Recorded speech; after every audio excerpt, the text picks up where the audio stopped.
Good morning everyone. Ngayon po maggugulay po ako ng gatang kalabasa at sitaw. Ang ginagawa ko po, ini-steam ko muna yung hipon bago ko pakuluin yung gata. Kapag wala nang lumalabas na kata sa hipon, isi-set aside ko muna yan. Then, ilalagay ko naman yung gata para pakuluin. Pag kumulo na yung gata, saka ko ilalagay lahat. Sabay-sabay na ang kalabasa at sitaw.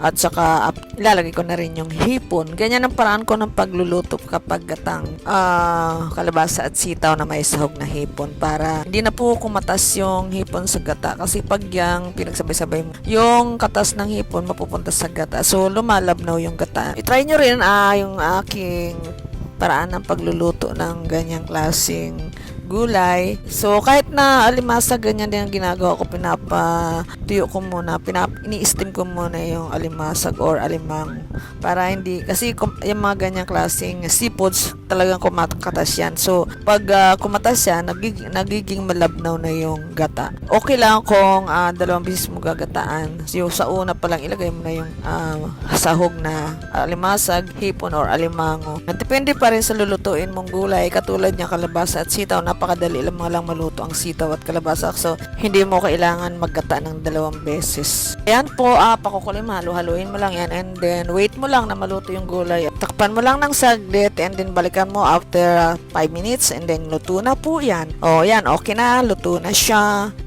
Tara po, kain po tayo. Thanks for watching.